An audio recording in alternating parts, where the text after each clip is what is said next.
You hit send on your latest email, and now you're staring at your ConvertKit or Flotus dashboard wondering, was it any good? Was it bad or just okay? Today we're breaking down 3 core email metrics: open rates, click rates, and conversions, not to just tell if your email performed, but to show you how to use that data to make smart, informed decisions about what to write or plan next. Being an online business owner is full of ups and downs. Some days you can't imagine going back to your 9 to 5, and other days you want to burn your whole business to the ground. We get it. Welcome to Chaos to Conversions, a podcast of practical, no BS strategies to grow your online business.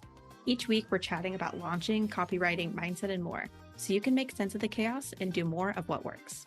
Join the conversation and let's grow together. Welcome back to Chaos to Conversions. Like I mentioned in the intro, we're talking about your email metrics today, or at least some of them. We're going to talk about open rates, click rates, and conversion rate. But we're kind of going beyond just like what is good. I think that's kind of what you'll often hear in the email sphere, or maybe from general kind of podcasts that you listen to is like, what should you be looking for? Like, what percentage should you be at? But I really feel, and I think most people would agree, that it really is the analysis, like going beyond just like, oh, it's at 45% open. Okay, that's good or bad. But like, what do we do with that information? How do we use that information to make decisions about future content? So this topic kind of came to mind because as I've been working with members inside of the Copy Huddle, each month we have a data day where I give them some prompts to think through their data. I give them like a Loom video going over some piece of data like in their business. It's not always email related. A lot of times it is because that tends to be what people submit things like their audits for the most. So a lot of them are doing email. But anyways, I'll kind of dive into like one particular piece of data in their business and give them like an in-depth overview or like how to interpret it. And then they can share any pieces of data with me and ask questions about it. And so I was kind of thinking about this as I've been going through the Copy Huddle and working with members, and I've been sharing tips with them, how it's not something that we often talk about. Again, we often just hear, oh, you have a 45% open rate. Okay, cool. But like, what does that mean? How does that influence what you plan next or what you write next? Does it influence anything? And yeah, so I kind of want to dive into that. I want to start by saying just very generally, I do recommend that you do track your metrics every single month. I actually have someone that I meet up with once a month. We've been doing it for probably a year, maybe over a year now. It's like a quick 30-minute meeting that we do. We don't even talk for like 15 or 20 minutes of the meeting, but we just get together and kind of co-work in a way. We go through all the data in our business and we put it onto whatever template that we're using. And then we spend like the last 5 to 10 minutes of that little meeting just talking about like, hey, here's what I noticed. Here's something that I think I might do. Ask each other any questions like, hey, I saw that like my blog isn't performing very well, or this email didn't do very well. Like any ideas that you might have. Usually we have more specific question than that. But yeah, that has been really good for me. I'm not good about looking at my metrics solo. And so that's kind of why we started doing these little meetings was because we both were like, I will never look at these metrics unless someone else is like forcing me to do it, kind of.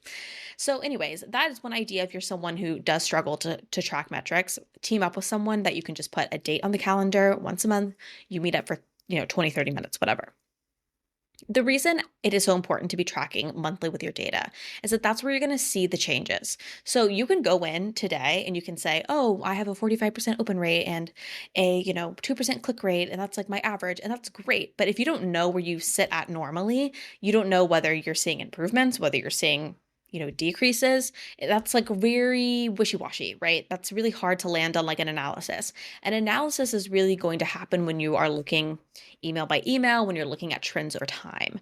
And so, yeah, I just want to make sure that you're not making really big analysis. Is there like another analytics? I don't know what the right word to use here, but you're not analyzing. Maybe that's what I'm trying to say. You're not analyzing your data based on like one email, based on like 1 month. You're going to have to track trends for you, not what generally people say. Every industry is different. Every business is different.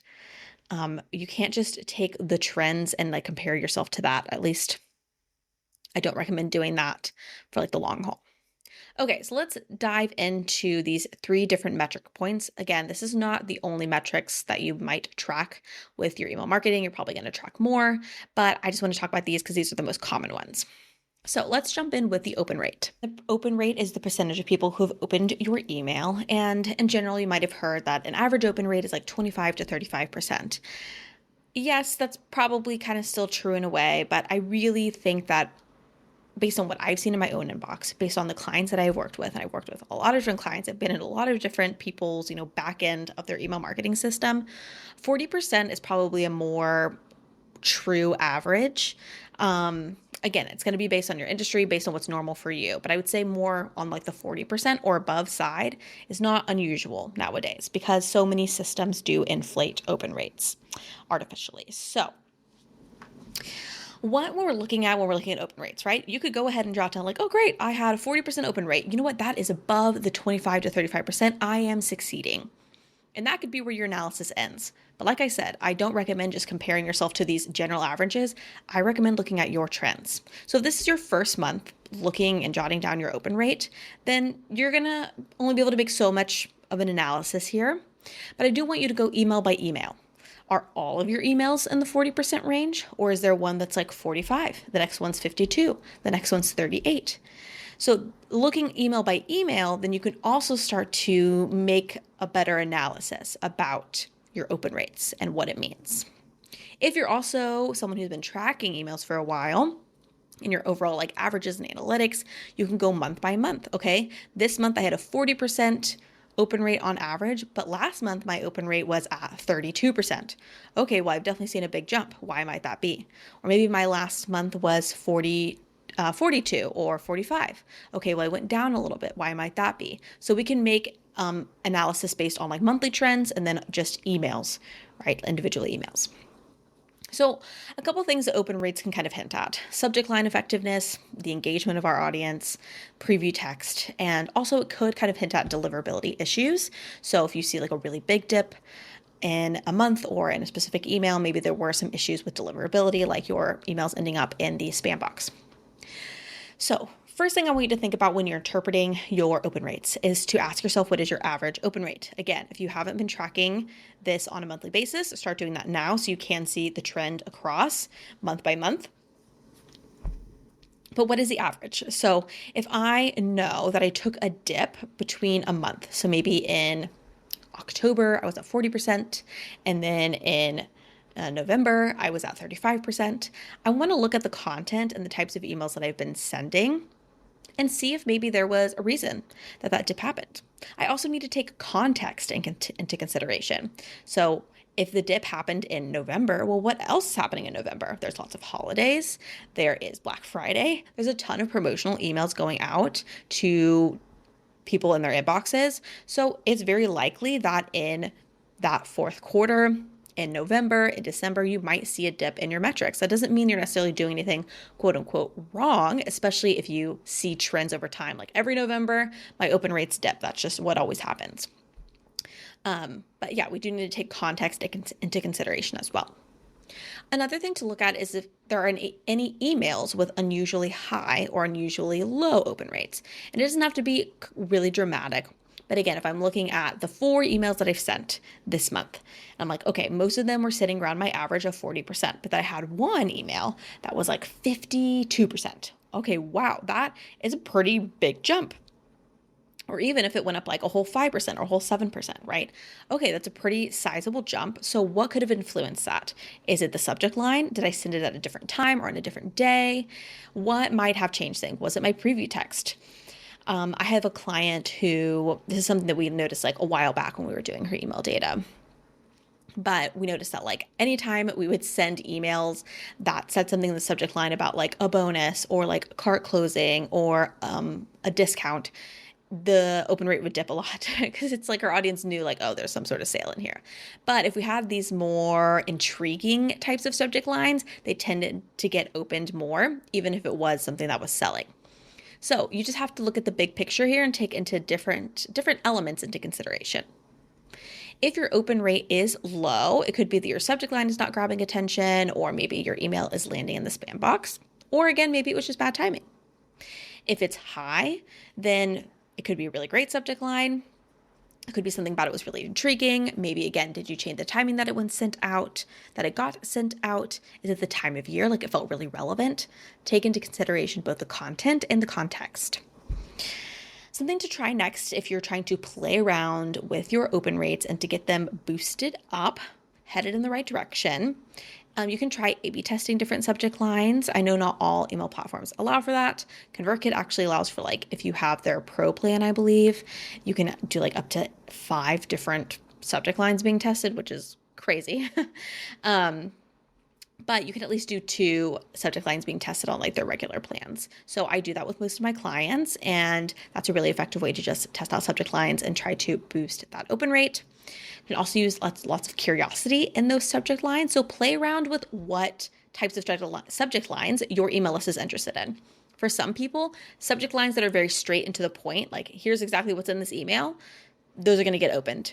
Whereas other people might notice a trend in their list is it's that more curiosity, a little bit of like intrigue, maybe a little bit of storytelling, like a powerful quote, something that makes them go, ooh, what is this? That might work well.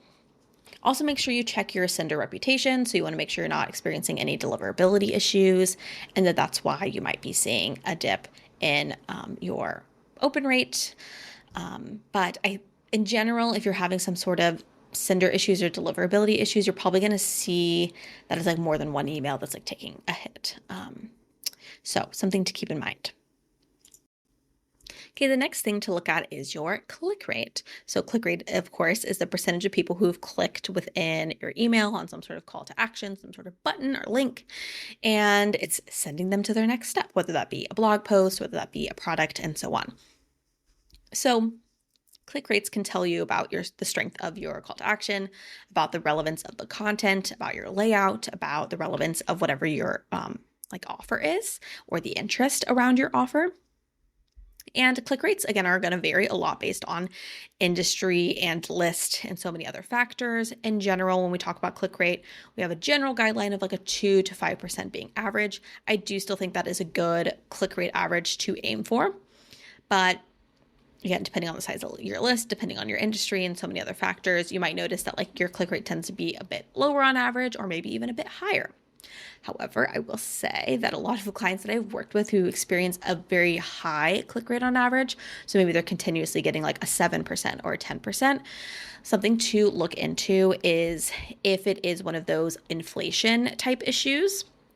Now, this is not me discrediting your lovely emails, but with a lot of the clients that I have, especially in the teacher space, a lot of districts nowadays have those kind of pre-scanning type softwares built in, and what they're doing is like looking for dangerous material inside, like spam kind of things, right? Bugs and things like that in emails. So it will pre-click on things in emails and therefore like inflate your metrics. And the easiest way to know if it's being inflated is if you go into your analytics on your email platform and you start looking at the links, you'll notice that like the same people are clicking on every single thing. And sometimes it'll be like a really obscure link on there that's like embedded, like maybe in an image. And you're like, why would anyone be clicking on that? Like no one would probably even know that that link exists except for the little crawlers who are looking for bugs in your emails. So anyways, that's one way to kind of see if things are being inflated artificially. But going back to the original point of analyzing this metric. So again, just like the open rates, we want to ask ourselves, what is our average click rate? So we want to be tracking month by month. And then we also want to look at email by email. So are there any emails that have unusually high or unusually low click rates? So again, most of your emails are probably going to have some sort of average, but you might notice in a month or two that, hey, there's this like one email that really stood out. So when I'm doing analytics for my clients, I'm going through, I might notice like, oh, this email that we sent about this product got like a much higher click rate than you normally, have. So let's go into that email and let's start poking around. Do we think it's the messaging here? Is there new messaging that we've used that we haven't used before? Is this a product that just always sells really well? Like it's a bestseller. Okay, well, we know there's just a lot of engagement around this product, a lot of interest around this product. It's not a bad sign that just because it's a bestseller, it's getting much click. That's a good sign. It means it's still a bestseller. It's still something that people are really interested in. How can we talk about this more? So the content. So one of my clients, anytime we talk about like seasonal stuff, it tends to do really well. So seasonal, not like, oh, spring related, but like a holiday kind of related. So like Thanksgiving activities, St. Patrick's Day activities, getting really specific on like a specific holiday. Those tend to perform well. Same with seasonal resources. So we just know like how can we incorporate more seasonal type aspects into the emails? How can we promote more blog posts and activity ideas based around different seasons and holidays? So if you do see that there's an email that has an unusually high or a higher click rate than normal, yeah, definitely go in and make note. I think some of us like stop it, like we're like, oh, that email did really well. But like go back and reread the email and ask yourself, what about this do I think might have performed well? Again, is it the messaging? Is it what I'm talking about? And what are they clicking on? Actually go in and look at those clicks, because sometimes it might be something that you didn't expect. Maybe you were promoting a blog post and a product and a freebie in like one email, right? Okay, well, if it was a freebie and that's where most of the clicks are going, that's not necessarily a bad thing, but definitely something to make note of, that the freebie was what was getting clicked on. Maybe you included a poll in that email. And so the reason that the click rate is a lot higher is because there's a poll. It's not a bad thing that that's what people are clicking on. That's good. That means, hey, polls are getting my audience engaged. How can I include more polls in my emails? So we do want to go in and actually analyze, actually dig deeper than just a surface level analytic metric, right? You can also kind of start combining metrics here and making different interpretations based on that. So maybe you had a really high open rate on an email, but you had an unusually low click rate. So what kind of interpretation might we make about that? Maybe the subject line was really appealing. Something about it was really intriguing, but once they actually got into the email, it wasn't so intriguing anymore. Maybe the messaging was off or it wasn't what they expected. So we want to make sure, ooh, maybe I was like a little too clickbaity with that. Maybe I misled them a little bit with that. Or how could I have brought that same intrigue into the messaging of my email and into the body of my email to keep people reading and to take action? Another thing to ask yourself in general, if your click rate is low, is, are my links easy to find? Do I have a very clear call to action? Do I have my links in multiple places? Do they have to scroll really far down to find my call to action? There's a lot of times where like I will go in and look at clients, do like some sort of strategy call with someone. And we're like, okay, this got like an unusually low click rate in this email. We go in and we're like, oh, there's like no call to action in this email, right? There was like nothing in here. And again, that's not always bad. Sometimes we do need to send emails like that for whatever reason. Maybe it's just like some sort of informational, educational email. You didn't have time to write a blog. Okay, cool. But when you're going back and you're looking at your data, make sure you note that somewhere so that you don't just think like, wow, no one was interested in this. Oh, actually, it's because I didn't have something to send them to. And so that email just didn't have something to click on. Therefore, the click rate was low. We want to make sure, again, interpreting that data to help ourselves later when we are trying to make decisions about what do I want to talk about? And we're digging back through this data that we're like, okay, this email did really well, or this element of my email did really well, this messaging did really well. Don't expect yourself to just remember those things. Okay, the last metric I want to talk about here is conversion. And so this is your conversion rate. This is not a metric that you're going to find inside of Flowdesk, inside of ConvertKit, inside of MailerLite. This is something that you're going to have to actually interpret on your own. If you use UTM codes, you might be able to get the metric from there. If you are a TPT seller using UTM codes, or you're just like generally tracking stuff inside of your dashboard there, you might be able to get the metric from that. But you might have to do a little bit of math to get this metric, but it is a really important one. So a lot of times whenever clients come to me, they say, oh my gosh, I don't make any money from my emails. And one thing that I always start by saying is that email, like many other pieces of our marketing, it is hard to draw a straight line. Very rarely, now I won't say very rarely. Sometimes what happens is that someone clicks an email, right? They open it up, they read through, they go, ooh, interesting. Maybe they click a product and they go and look at it, but they don't buy right away. How many times do you do that whenever you're looking online? I do that all the freaking time. Whether it's Target sending me something, whether it's someone launching something, I go and I look. I don't make the purchase immediately, right? Maybe I'm like reading at 7 a.m. when I'm still in bed. I don't even have my contacts and I'm not ready to make a purchase right now. I need to think about it. That doesn't mean that my email didn't convert. That doesn't mean that my email didn't work. The email was still nurturing. It's still informing my audience of my product, of my offer, or whatever it might be. But it's very rarely, and that's why I say rarely, it's rarely a linear path with marketing, right? Of like something happens and we go to purchase, unless someone's already had multiple touch points previously. I can actually think recently I joined like a little membership and I had been seeing her talk about it on Instagram. I had been seeing her talk about it in her emails, like multiple places. I'd been seeing her talk about it and I'd been checking it out. I'd been looking at it. And if she looks at, the first 4 emails that she sends and she's like, no one bought anything from this email, like this person didn't go through and purchase, like it wasn't a conversion. But it was, because I did end up purchasing in the end. It just took me seeing it multiple times. I needed to think about it. I needed to process it some more. I needed some urgency. I bought on the last day when I knew like the price was about to go up, and this was the time. It was either now or never kind of deal. So anyways, conversion rates can be tricky in that way to track with anything, whether that be, your conversion on your Instagram content, your conversion on your podcast, whatever. But this is still a helpful metric just to see in general, am I getting sales from the types of emails that I'm sending?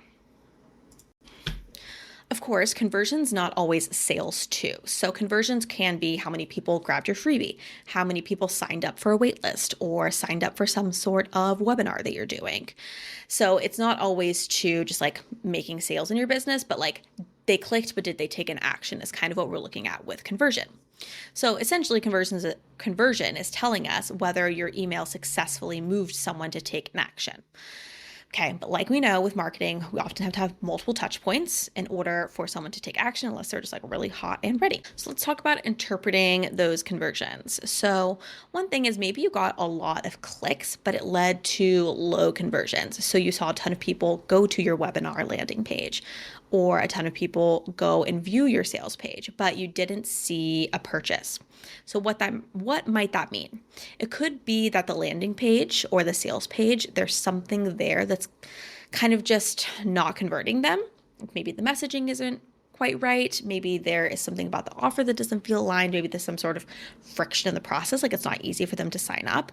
Maybe the messaging and the email made them feel really good, but then when they got to the landing page or to the sales page, it started feeling like not a good fit anymore. So that could be one reason why we see really high clicks, but we do see low conversions. Another thing to look at is low clicks and low conversions. And this is not going to be the case for every single time that this happens. But typically when I see low clicks and low conversions, what my initial thought is the messaging and the need. So was the messaging clearly communicated? Did it resonate? Did it meet them where they're at?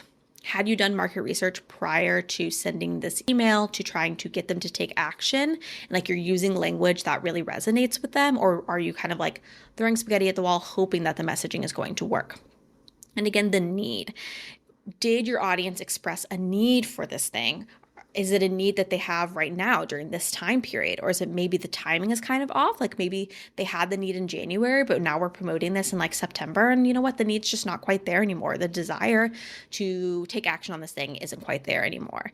So we do need to kind of look a little bit more broad in our business when we are seeing low clicks and low conversions, because that just might tell us something is just a little off. We're not quite hitting the mark somewhere. Another piece that could be low clicks and low conversions is just the nurturing and the warm up to your audience. So did I jump in with this offer, with this call to action before I really prepped my audience for it? So they're really cold and I'm trying to pull from and get a very cold audience to take action on something. That's also a really common thing that takes place when we see this result. So a couple things that you might tweak if, as you're interpreting, looking at your data, this is what you're noticing is how are you positioning, your offer or your action in this email? What is the messaging? Do you feel that it's working? Has it worked in other places like social media or in other emails and it's just not working in this one?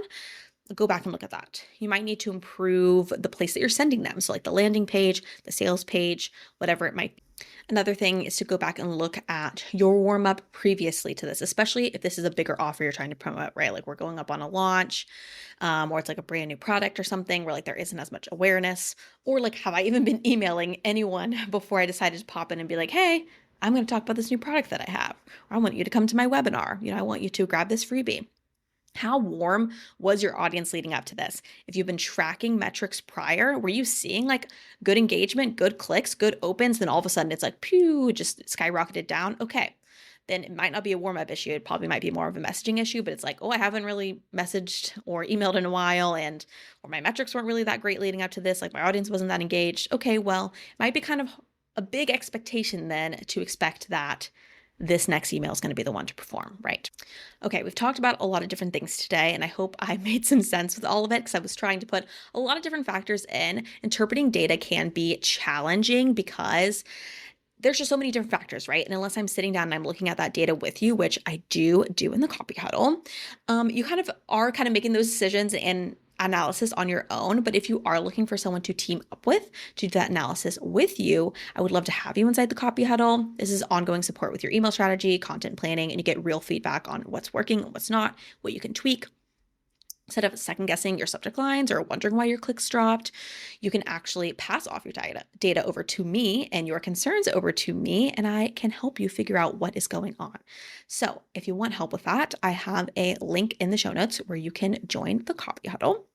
But to wrap this episode up, the next time you open up your email dashboard, don't just stop at, oh, look, my open rate was 34%.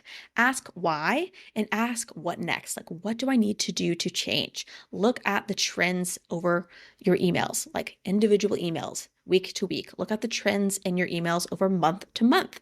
The data is there to guide you. This isn't about judging yourself. This is about getting more curious so you can produce better emails in the future and get better results. So I would love to hear from you. If you have a data question, feel free to find me on Instagram at The Relevant Collective, and we can chat about it together. We can also chat about if you're a good fit for the copy huddle and how I can support you there. Thanks so much for joining the conversation today. If you want to learn more about how we can work together on email marketing, launch copy, or content planning, head to therelevantcollective.com. I'll meet you back here next Tuesday for more practical strategies to take your business from chaos to conversions.